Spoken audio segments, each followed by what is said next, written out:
The nurse asked me twice if there was someone she could call. I told her there wasn't anyone she needed to call because I had already called him myself, 20 minutes before they wheeled me into the room with all the monitors, my own voice sounding strange to me through the oxygen mask. "Dad, I can't," David had said, and I remember how quickly he said it, like he'd been rehearsing the sentence before I even finished asking. "Karen's family needs me more right now." Then quieter, almost as an afterthought, "I'm sure you'll be fine." My name is Frank Coleman. I'm 71 years old, a retired machinist who spent 38 years running my own small shop before I sold it and let myself slow down the way Ruth always wanted me to before she passed. That Tuesday afternoon, my chest had folded in on itself like a fist closing, and a neighbor found me on my kitchen floor and called the ambulance. By the time I was stable enough to think clearly, I was already asking for my son. I didn't get angry on the phone. I want to be honest about that, because anger would have been easier to explain later than what I actually felt, which was something quieter and worse. A kind of recognition, like watching a door I'd assumed was always open quietly click shut. "Her family needs me more right now," he said, flatly, the way you'd explain you couldn't make it to a dentist appointment. I asked which family emergency. He said Karen's father was having some legal trouble with a business partner, papers that needed signing, meetings that needed attending. Nobody was in a hospital bed on that side of things. Nobody was hooked to a heart monitor except me. "All right," I said. That was all. I've never been a man who begs to be chosen, and I wasn't about to start at 71 with tubes in my arm. The nurse who'd asked about calling someone was named Angela, and she had the kind of face that had clearly delivered a lot of bad news gently over the years. When I told her nobody was coming, she didn't say anything pitying. She just adjusted my blanket and said, "Well, you've got me for the next 8 hours, so you're stuck with my company whether you like it or not." I liked her immediately for that. I want to explain who I was before that phone call, because the man in that ICU bed wasn't someone who'd spent his life waiting to be needed. Ruth and I built a life on the principle that you show up for each other, for our son, for the shop's regulars who needed a part machined on a Sunday because their tractor couldn't wait for Monday. When David was young, I never missed a little league game, even the ones where I had to close the shop early and eat the lost hours. When he was 26 and needed a down payment for his first house, I didn't hesitate, didn't make him ask twice. When Karen's family struggled during a rough patch years back, I co-signed a loan without being asked, because that's what you did for family, even family by marriage. I never kept a ledger of it. That's the part I want to be clear about. I didn't help my son because I expected repayment in the form of a hospital visit. I helped him because that's who Ruth and I raised him to become, or thought we had, and because that's who I was, full stop, long before he existed to receive any of it. The heart attack itself wasn't the worst part of that week. The worst part was the quiet 3 days afterward, when David didn't call to check on the surgery, didn't call to ask if the stent had gone in cleanly, didn't call at all until the 4th day, when he asked, almost as an afterthought sandwiched between other topics. "So how'd everything go?" I told him fine. I didn't tell him about the 2 nights I genuinely wasn't sure I'd wake up from, because by then I understood something had shifted between us that a phone call wasn't going to fix, and I wasn't going to hand him the weight of my fear as a way of asking for something he'd already decided he wasn't going to give. Angela became, in a strange way, the person who saw me through that week more than anyone in my own family did. On the 3rd night, unable to sleep, I told her about David, not bitterly, just factually, the way you describe weather. She listened without saying much, then told me something I've thought about often since. People show you who they're prioritizing before they ever have to say it out loud. The saying out loud part is just them catching up to a decision they already made. I didn't fully understand what she meant until much later. I was discharged 8 days later with a stent, a stack of prescriptions, and strict instructions to take it slow. My sister-in-law, Ruth's younger sister Dot, picked me up from the hospital because David was, once again, unavailable, this time with a vague explanation about work. Dot didn't say anything about it in the car, But I caught her jaw tighten twice at red lights, the particular kind of restraint of someone who has a great deal to say and has decided this isn't the moment to say it. The house felt different walking back into it that first week. Not because anything had changed physically. The same chair, the same view of the backyard Ruth used to garden in, but because I'd had 8 days to sit with a very specific, very quiet realization. I had built my entire understanding of family around being needed, and somewhere along the way, without my noticing exactly when, I'd stopped checking whether that need was ever going to be returned. I didn't call David to confront him. I want to be honest that the thought crossed my mind more than once during those long hospital nights, rehearsing sentences I never delivered, the kind of sharp, righteous speech that feels satisfying in your head and almost never sounds the same out loud. But by the time I was home, sitting in my own kitchen with tea I wasn't supposed to drink too much caffeine in anymore, I found I didn't have the appetite for it. What I had instead was a slow, settling clarity that something needed to change, quietly, in how I spent the years I apparently had left. The first person I called wasn't David. It was Pete Halloran, a man I'd known since we were both 22 years old fixing transmissions in the same garage before I opened my own shop. Pete had retired from the volunteer fire department 5 years back, and I remembered, from some conversation years earlier, that they'd been looking for older tradesmen to help mentor young recruits on mechanical rescue equipment, cutting tools, hydraulic rams, engines. I'd always meant to look into it, and never had, too busy being available for a son who, I was beginning to understand, hadn't needed me nearly as consistently as I'd needed to be needed. Pete picked up on the second ring, delighted and a little surprised. "Frank Coleman, as I live and breathe, thought you'd gone soft on us in retirement." I told him about the heart attack, in the same flat, factual tone I imagined David had used with me, though I hope it landed differently. Pete didn't say anything about David. He just said, "Come by the station Thursday. We'll ease you in, nothing strenuous, just good to have your hands around again." That Thursday marked the beginning of something I didn't fully understand the shape of yet. Walking into that station, smelling diesel and rubber and old coffee, something in my chest loosened that had nothing to do with the stent. A group of recruits, most of them younger than David, gathered around while I explained the mechanics of a hydraulic spreader, and one of them, a serious young woman named Jess, asked sharp, good questions that reminded me why I'd loved teaching apprentices back at the shop. For 3 hours, nobody in that room needed anything from me except my knowledge, freely offered, freely received. It was the first time in longer than I wanted to admit that I felt like a whole person rather than a background resource.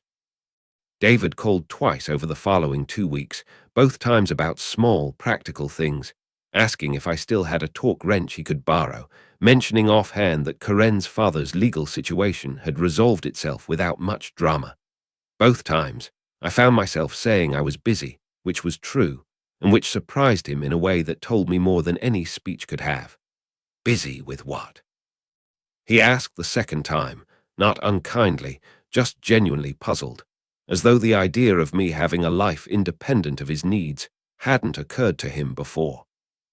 "Fire department," I told him, "teaching the recruits some mechanical work." There was a pause on the line, the kind that tells you someone's recalibrating something in real time. That's good, Dad," he said, and I believed he meant it, even if he didn't yet understand what it meant. Over the following month, my life took on a shape that had nothing to do with waiting by the phone. I coached twice a week at the station. I started having dinner on Sundays with Pete and his wife instead of hoping David would call. I let my mortgage cosigner arrangement with David lapse quietly when his refinance came up for renewal, not out of spite, simply because when his loan officer called to confirm the paperwork, I found I no longer felt the automatic pull to say yes before I'd even considered whether I wanted to. My granddaughter, Lily, 16 and increasingly independent, started coming by the fire station some afternoons after school, ostensibly to watch the training, but really, I think, to spend time with a grandfather she was only now getting to know as more than the man who showed up at birthdays. Over milkshakes after one session, she mentioned, in the offhand way teenagers reveal things without understanding their weight, that her mom had been kind of stressed since Grandpa's heart thing, and that her dad had been weird about it too, like he felt bad but wouldn't really talk about it. I didn't press her. I've learned that children carry truths they don't fully understand the significance of, and pulling too hard on a thread before it's ready to give tends to tear the fabric around it instead. I simply filed the comment away, the way you file away a detail in a story whose ending you don't yet know, and let the afternoon continue with its milkshakes and easy conversation, unaware yet of exactly how much more that thread had attached to than either of us understood. By the second month after the heart attack, something had visibly changed in me, and the people around me noticed before I fully articulated it to myself. Pete's wife, Carol, told me over Sunday dinner that I looked 10 years younger than I had at Ruth's funeral 3 years earlier, which wasn't entirely a compliment, but I understood what she meant. Jess, the sharp young recruit, had started calling me Coach instead of Mr. Coleman, which felt like an honor I hadn't earned in any traditional sense, but had somehow been given anyway. I'd begun mentoring a second recruit, a quiet kid named Marcus, who reminded me sharply of myself at that age, capable, hungry to learn, uncertain whether anyone actually wanted him around. Teaching him felt like closing a loop I hadn't known was open. Lily's visits to the station became a regular fixture, and over those weeks she started asking me questions about her grandmother, about the shop, about who I'd been before I became simply Grandpa, in the flattened way children sometimes understand their elders, a fixed point rather than a full person with a history. I told her stories about Ruth I hadn't told anyone in years, and I watched something shift in how she looked at me, the particular attentiveness of someone realizing there was more to discover than they'd assumed. It was Lily, in the end, who found the thread that pulled everything into the light, though she didn't set out looking for it. She was helping her mother, Karen, clear out an old phone to donate to a school drive, transferring family photos before the factory reset, when she came across a string of text messages between her parents from the week of my heart attack. She wasn't snooping, not really. The messages simply appeared as she scrolled through to save photos of a birthday party. But once she saw the first line, she told me later she couldn't look away from the rest. David, apparently, had wanted to come to the hospital. The messages showed him asking Karen, more than once, whether they could split the responsibilities, him going to see me, her handling her father's legal meeting alone. Karen's replies were sharper than I would have expected, laced with old resentment I hadn't known existed, that David always chose his father over her family, that this was finally a chance for him to show her side he actually valued her people too, that if he left her to handle her father's crisis alone one more time, she wasn't sure what that would mean for them going forward. The last message from David, sent 40 minutes before he called me, read simply, "Okay, I'll tell him I can't come."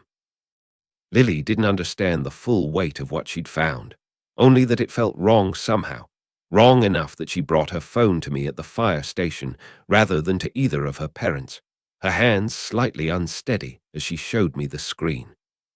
"I don't really get it," she said, "but I thought you should know. It sounds like Dad wanted to come." I read the messages twice, feeling something complicated settle in my chest, not quite relief, not quite renewed hurt, something more like the specific weight of understanding a decision more fully without it changing what the decision had cost me. I didn't confront David with the messages myself. That wasn't going to be my role in how this resolved, and some part of me understood that if the truth was going to matter, it needed to arrive on its own terms, not delivered by me as ammunition. I simply told Lily gently that grown-up relationships were complicated, that I appreciated her showing me, and that it might be worth telling her mother what she'd found rather than carrying it alone. She nodded, uncertain, and a few days later, apparently, she did exactly that, not to accuse, just to ask her mother, with the guilelessness only a 16-year-old can manage, why she'd made her dad choose. I wasn't there for that conversation between Karen and Lily, but I understand from what came after that it didn't go the way Karen might have expected. confronted by her own daughter's confusion rather than her husband's defensiveness. Something in Karen seemed to crack open. She called David that evening, according to what he told me much later, and admitted she'd been carrying resentment for years about feeling like the secondary family, the in-laws, the ones who came second to Frank Coleman's shop and Frank Coleman's expectations.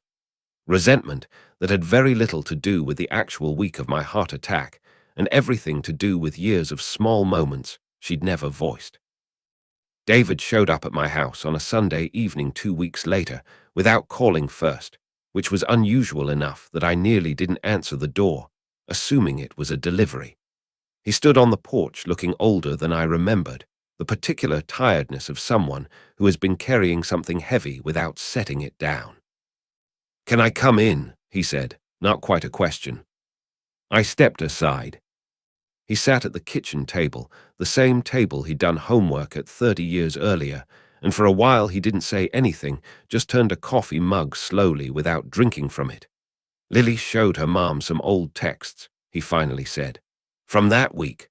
I think you probably already know that." "I know some of it," I said. He nodded slowly, staring at the table. "I wanted to come, Dad. I want you to know that. I told Karen I wanted to split it, and she'd been feeling like her family always came second to you for years, and that week just kind of broke open. I didn't handle it right. I told you flatly on the phone, because I didn't know how to explain any of it without it turning into a bigger fight than I had room for that day. So you chose the version that was easier to say out loud," I said, not unkindly, just plainly. "Yeah," he admitted, "I did, and I've had a lot of time since to sit with what that actually meant, watching you recover without me there, hearing from Lily and from Aunt Dot how alone you really were." His voice caught slightly. "I don't have a good excuse. I have an explanation, but I know that's not the same thing." "No," I agreed, "it isn't." I didn't rush to absolve him. There is a particular kind of silence that matters more than comfort in a moment like that, and I let it sit between us for a while, because if David was going to understand what those 8 days had actually cost me, he needed to sit inside the discomfort of it rather than be talked out of it too quickly.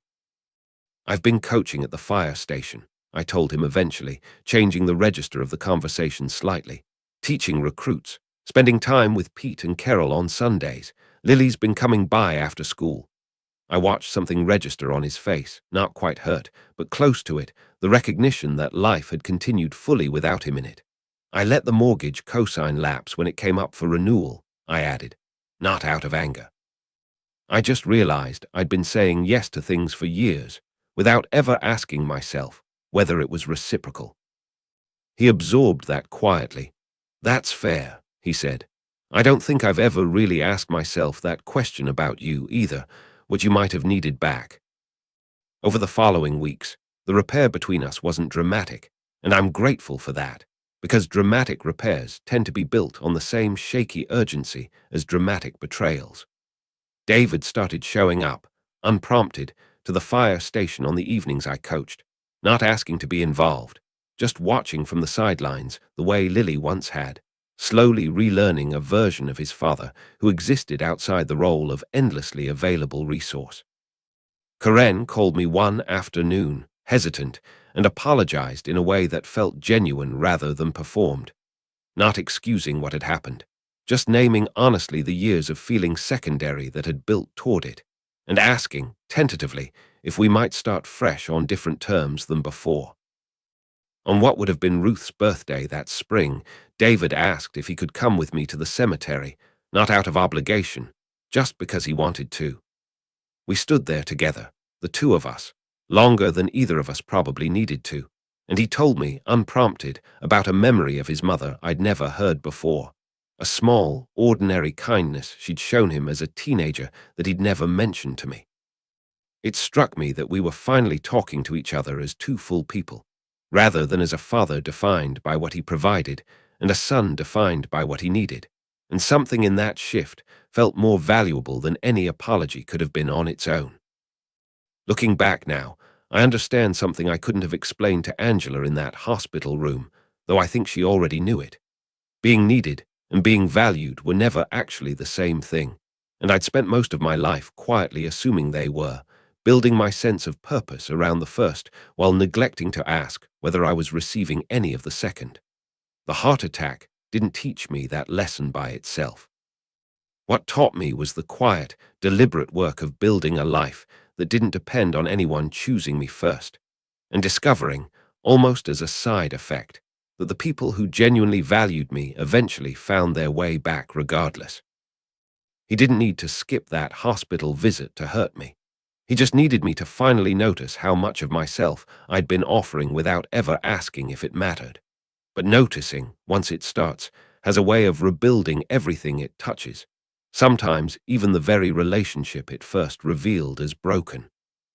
If someone in your life has ever made you feel like an afterthought in your own family, I'd like to hear about it in the comments, and how you found your way back to yourself, if you did. If this story meant something to you, stay a while longer and subscribe. There are more stories here like mine, about presence, about quiet dignity, and about the people who finally learned to notice what they'd stopped asking for.